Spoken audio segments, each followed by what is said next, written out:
We are going to talk about the use of secondary dominants, but before we set this up, let's talk about why modern songs sound so similar, so uniform. Part of the reason that modern songs, and a big part of the reason why modern songs sound relatively boring, is because they use a basic four chord loop. They just cycle through the same basic chords over and over again. So you have, the classic 1 5 6 4 1 5 6 4 1 and so on. That's a classic example, and there are many others where musicians play it safe these days. Now, there are various constraints, commercial constraints. They run their songs through algorithms to see if it'll get airplay and all of that. But if we look at great songs and great songwriting from the past, they used certain techniques that allowed a melody, allowed a progression to expand, unfold, gain momentum, create interest, and really catch your ear and become classics. So we're going to use a song tonight that is a definite classic. It's a song by Elvis. And you've probably heard it before. It is Love Me Tender. Now, Love Me Tender is actually part of the reason that it sounds classic is because the song itself is based on an old Civil War era tune called R.L.E. So the song was released in 1956, and it basically accompanied, this picture is from a movie called Love Me Tender, where Elvis played this Civil War era guy who ended up dying in the end. And so it's a drama, but it also captures the sound of that era by basing the main tune on Love Me Tender. So let's, on R.L.E., which was a Civil War era song. So I'm just going to play it. We're first looking at black and white notation here, but we're going to enter the wonderful world of color to actually see this song with X-ray vision, really pick it apart, and see not only how the song uses secondary dominants, which are an excellent songwriting technique, but also how the melody moves in tandem with the harmony, and how we can really use these tips and tricks to compose our own art. So Love Me Tender, it's I can't ever remember the lyrics, so I'm just going to hum it. So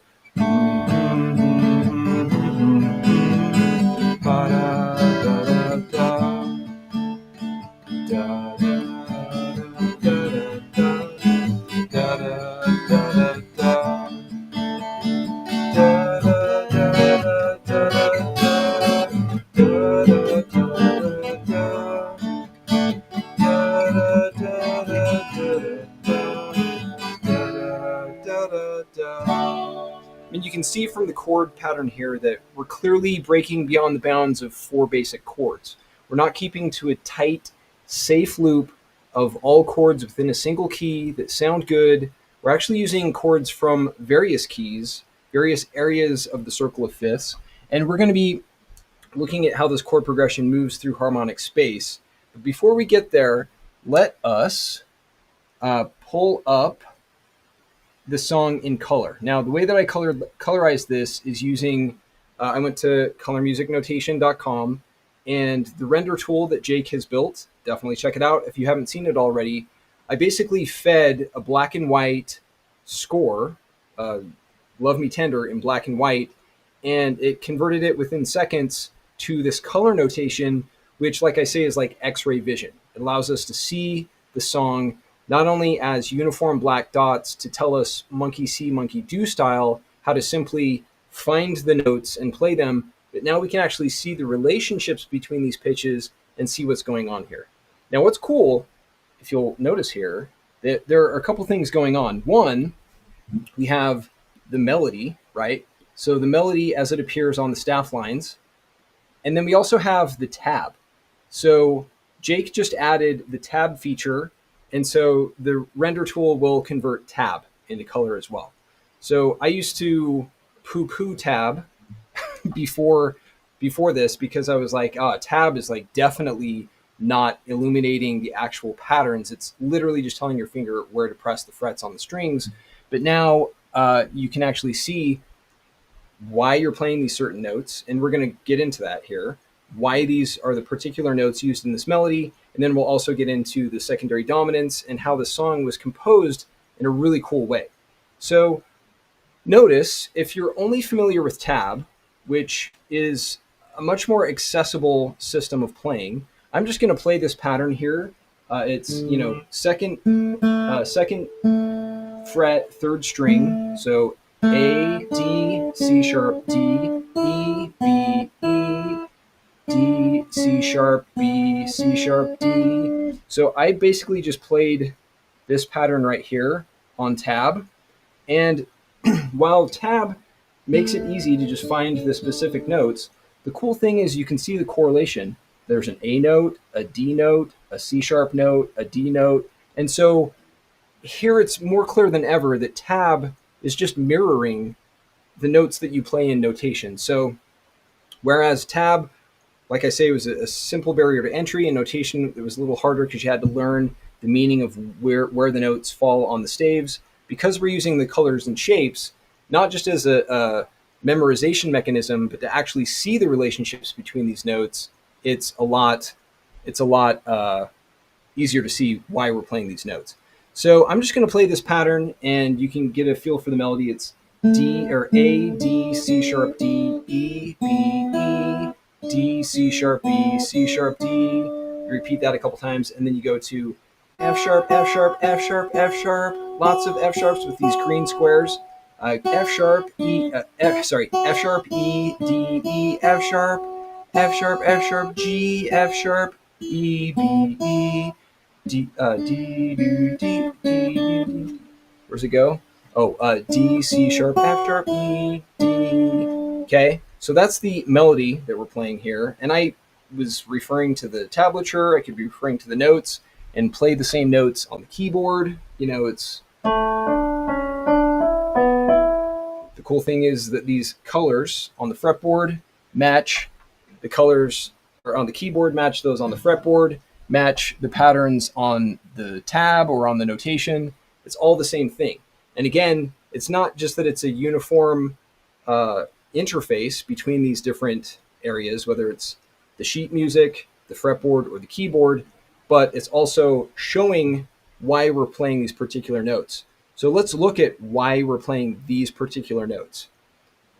And we can play this pattern on the fretboard. So I'm going to play this area right here, starting on D. It's D, E, F sharp, G, A, B, C sharp, D. It's basically the D major scale. The sound of the melody is basically derived from this scale. In the same way that I could play it here, it's the D major scale. The notes of the melody are basically just a rearrangement of this pattern of the notes of D major. D major, or a fancy name for D major, is D Ionian. Ionian is basically a mode.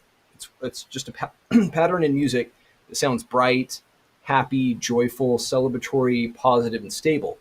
And if we were just focusing on, music in cyclical space, the D major scale is whole step, half step, whole step, whole step, whole step, half step. So we won't dive too much into the theory right now, but basically D major sounds really good. And it sounds generally joyful. However, you'll notice that the song is called Love Me Tender. There's kind of a sadness to it. And like I say, the theme of this movie, Love Me Tender, that Elvis starred in, ends with him dying. There's kind of some sadness involved.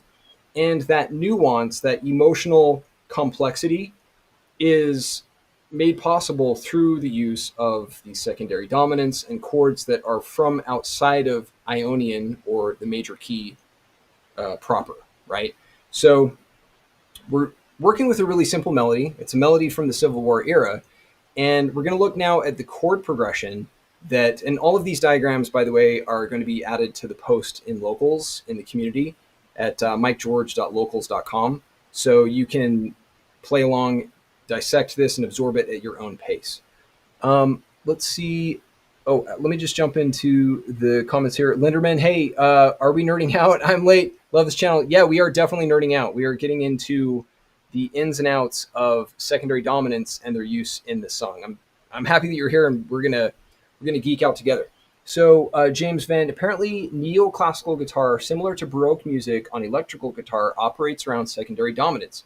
I've been meaning to deep dive on them for ages. Thanks for putting this together. Awesome.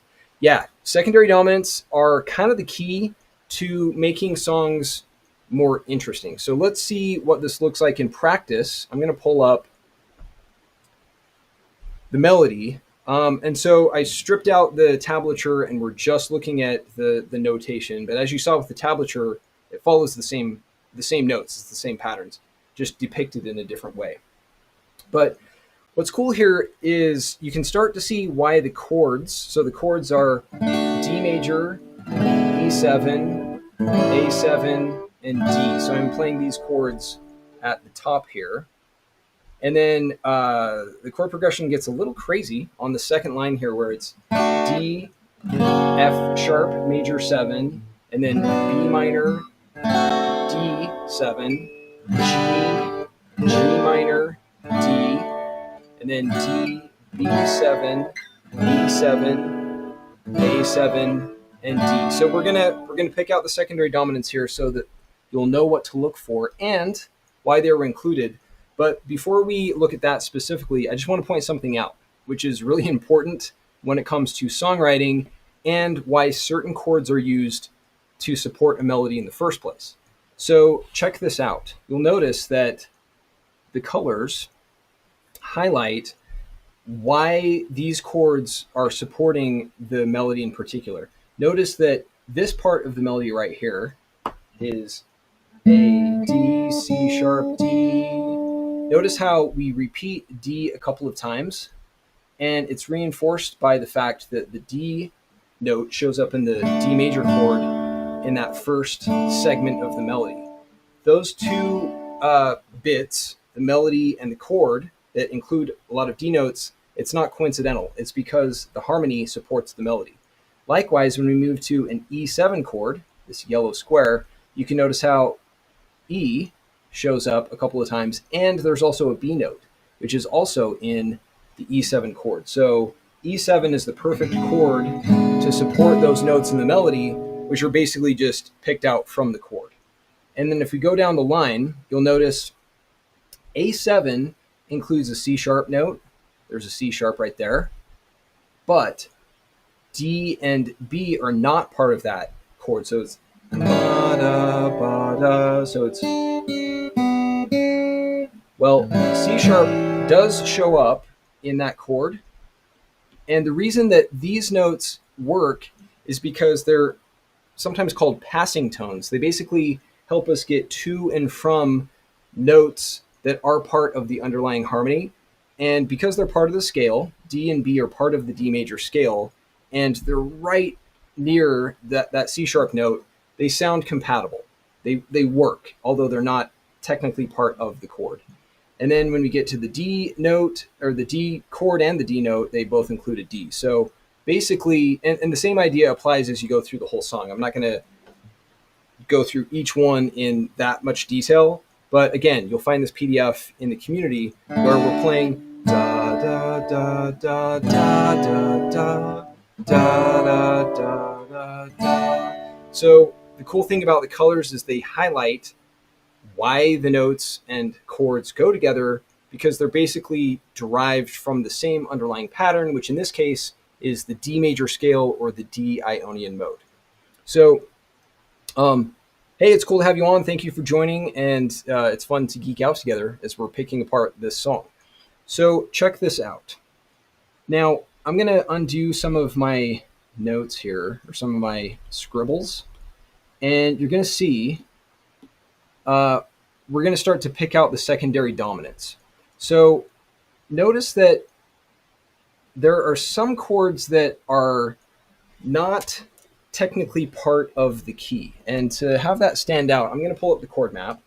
And in the key of D, we have these 7 chords. D major is the major 1, E minor is the minor 2, F sharp major, or F sharp minor, pardon me, is the minor 3, G major is 4, A major is 5, B minor is 6, then we have a C sharp diminished is 7. So if I were to play those chords in order, they sound like this. So it's D, E minor, F sharp minor, G, A, B minor, C sharp diminished, and D. Well, some of these chords do show up in the song. We do have a D, a G, an A, and a B minor that show up in this song. And notice how they're the classic 1, 5, 6, 4 that are part of the 4 chord loops that show up in a lot of songs these days. We also, though, include this chord outside of the grouping, an E major chord, or specifically an E7. And we also include a B7 chord, and we also include an F sharp 7 chord.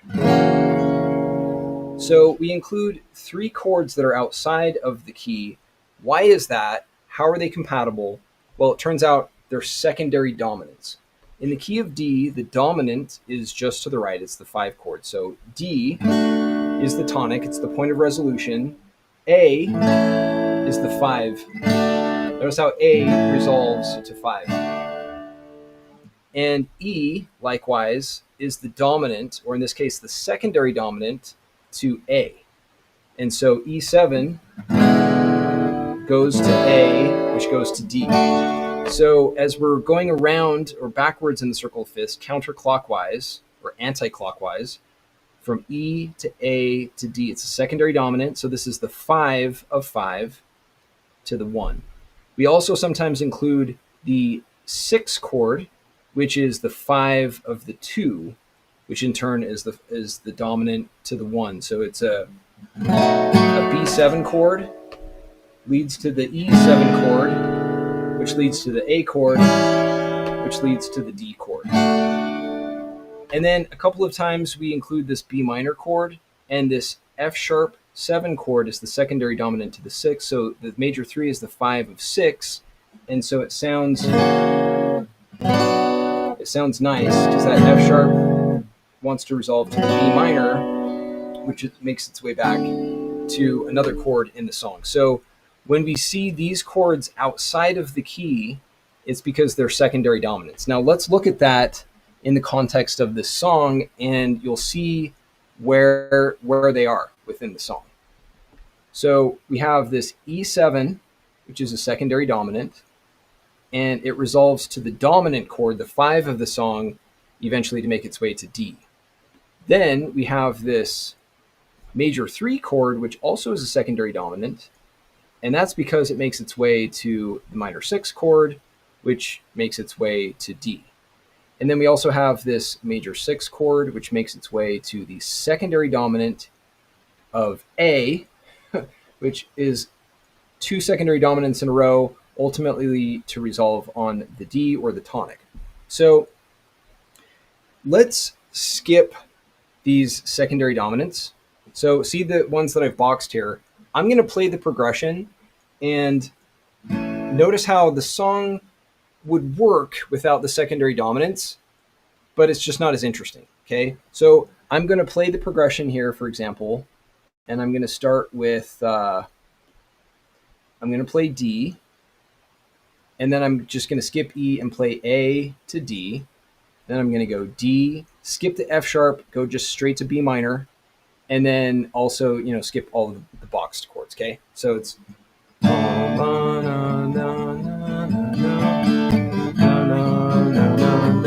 that E7 does sound like it works well, but I definitely can do without the major 7 or major 3 coming up.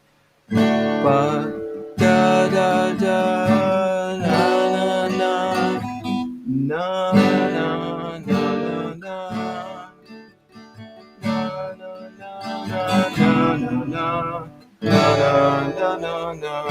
So I'm skipping. I definitely could have skipped that.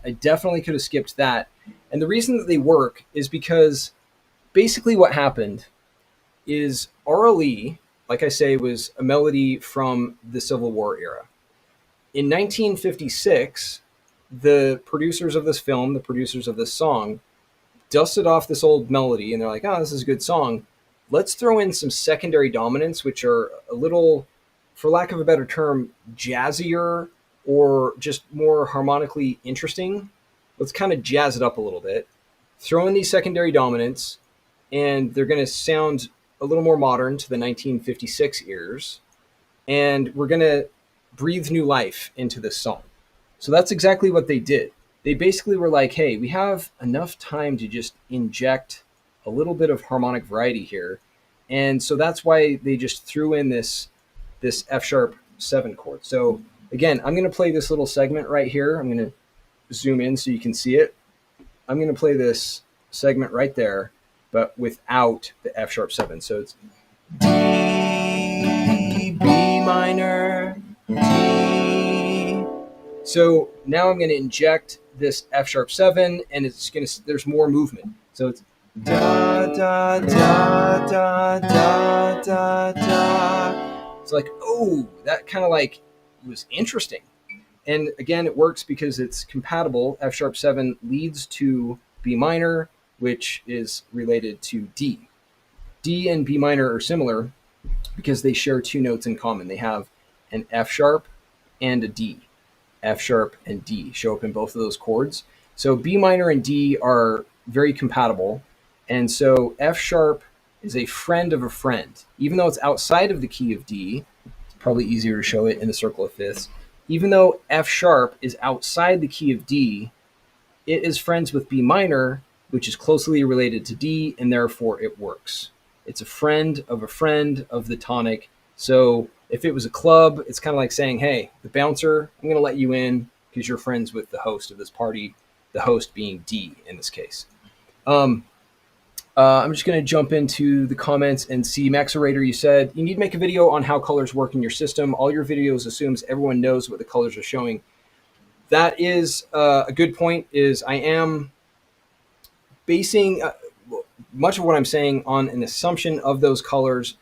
For that background, definitely check out and I can include, that's a good idea, I could include just a diagram that shows, in essence, where these colors come from, which is, by way of a quick sidebar here, you have the circle of fifths, which is the way that all notes are harmonically related in music. The 12 notes in the circle of fifths are, in essence, the color wheel. The color wheel, just as all keys overlap in music, all colors bleed seamlessly into each other in the circle of fifths. So the circle of fifths and the color wheel are like 2 languages that tell the same story. While the color wheel is visible and the circle of fifths is audible, they are just 2 ways of, in essence, representing the same thing. And then when you take the circle of fifths and take every other note, and I'll have a diagram on the next one, Maxerator, because it's a great point. With the circle of fifths, the way that you get from the circle of fifths, which is this theoretical, conceptual note pattern, you basically just take every other note or a set of whole tones and rotate that group by 180 degrees, and you end up with the chromatic scale. It sounds like, whoa, that's a lot of steps. It's actually amazingly elegant how Mother Nature didn't throw us any curveballs. She actually is showing us how we can literally see sound, which is the definition of music theory, to see sound. Theoria means to see sound. And so theoria means to see, and music is sound. So music theory means to see sound. So with these patterns in place, with this scrambled circle of fifths, which is really just a very elegant rearrangement of the notes in the circle of fifths or the color wheel, we end up with the chromatic scale. The chromatic scale is just a single line of notes rising in half-step intervals up the keyboard, or on a guitar. If we have half steps, it's just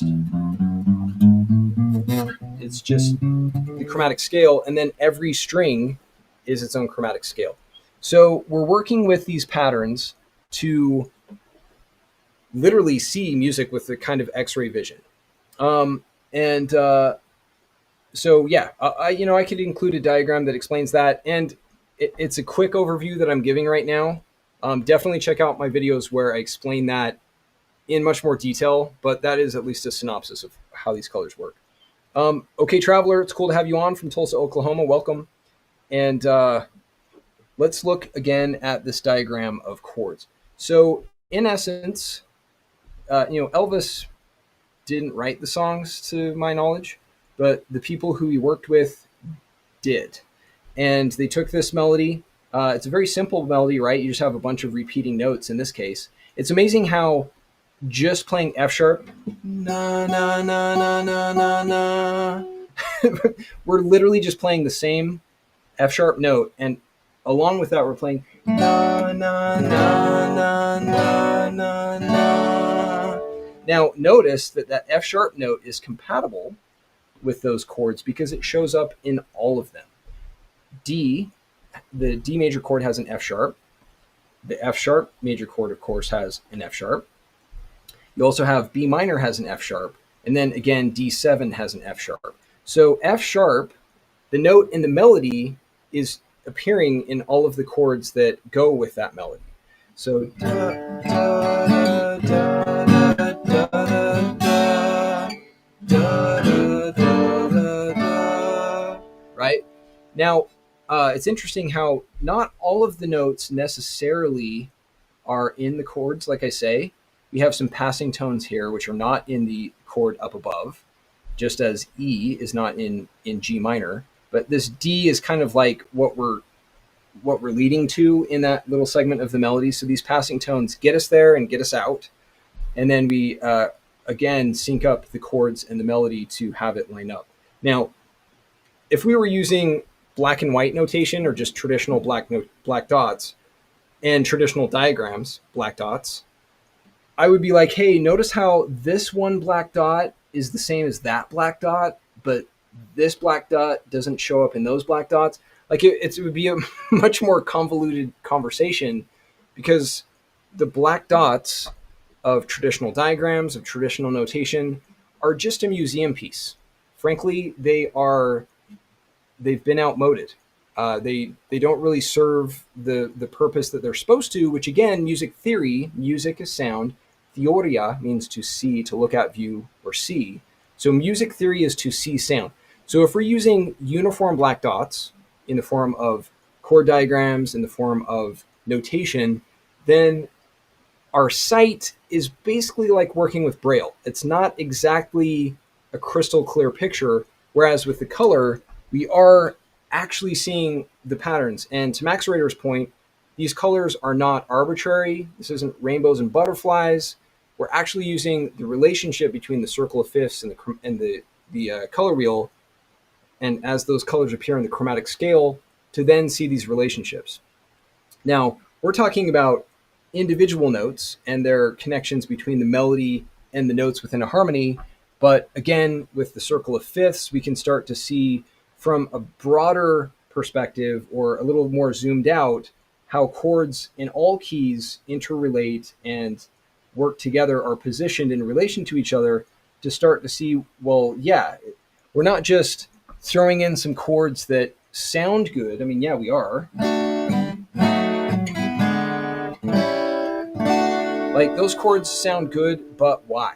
Why does D to B sound good? Why does B to E sound good? E to A and D. You can kind of see it if you just look at the root notes or the symbol to show the chord, from yellow green to yellow to orange yellow to orange. It's like, okay, that seems like that's kind of like there's a color movement going on there. And then in the circle of fifths, you can't miss it, that we're going from yellow green to yellow to yellow to orange. All of these chords are harmonically related, and so that segment at the end of secondary dominance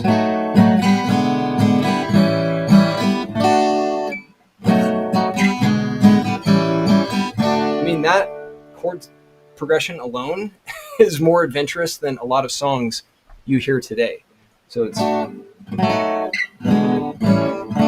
now it does have kind of because we've veered away from interesting harmonic movement for decades now, that almost sounds old-timey.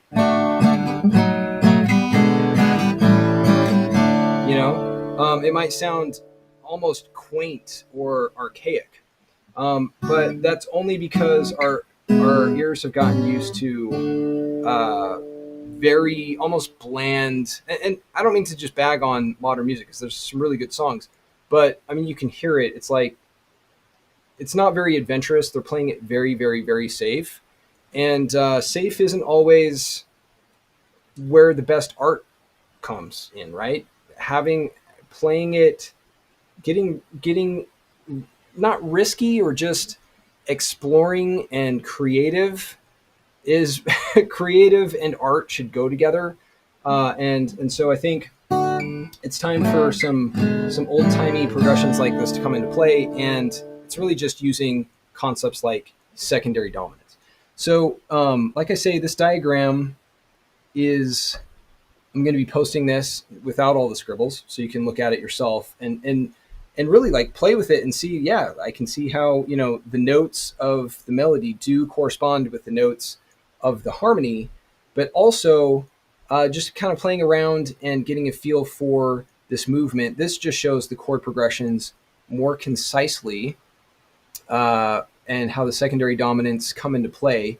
One of the really nice parts of this progression, actually I have to say, this is my favorite segment right here, right there.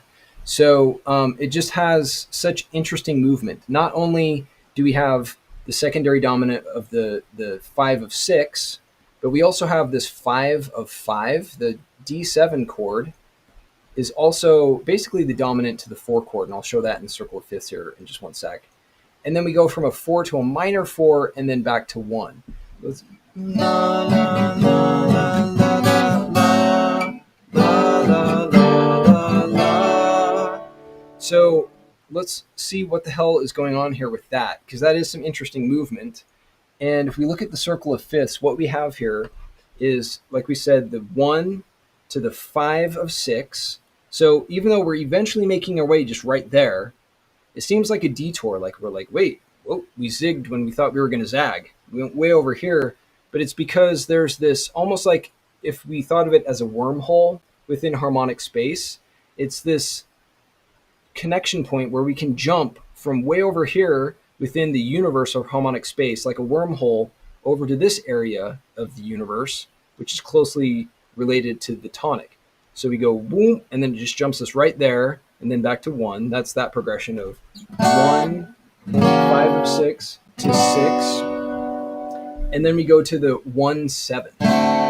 So that's kind of unusual. The 1-7 chord is D, F sharp, A, and C. So it's D, F sharp, A, and C. That C gives it kind of a bluesy sound, and that temporarily, with that note of a 7th, wants us to resolve to just anti-clockwise or counterclockwise to the 4.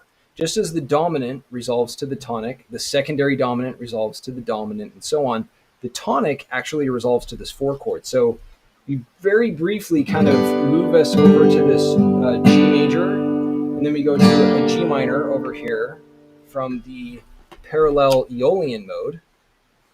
So Aeolian is D minor, where D minor is the tonic, and its subdominant is a minor 4. So we go from Ionian, this happy sounding key of major, over to G, and then to this G minor chord. Aeolian has a relatively sad sound, and then we come back to D. So that's how we inject some more emotional nuance from just a purely major key of, a 1 and a 5 are common chords in a key. We get this, and then we have this.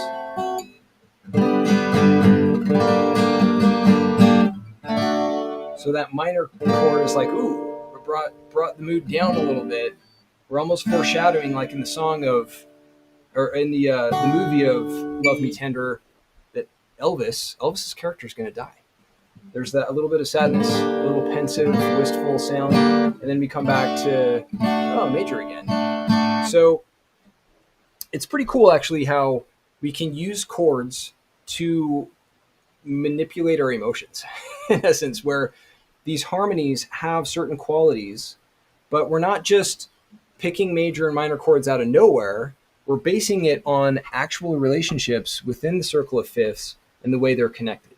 Now, we're talking about secondary dominance here. We've talked a little bit about the relationships between chords, like how, for example, D major has D, F, and A, just as B minor 7 also has a D, F, and A. So the cool thing about this chord map is it shows how borrowed chords come into play and how we can use chords from outside of a key. But that is for another day, getting into borrowed chords more. But that is basically this song in a nutshell. I could go on, but we'll wrap it up here. Secondary dominants are awesome. They can take a boring 4-chord progression or the temptation to just play it safe and open up your options, expand the melody, make the chord progression more interesting, and make some really cool music. So thank you for geeking out with me on this one. I hope you have a great rest of your evening, night, day, morning, wherever you might be, and we will talk soon. We'll see you.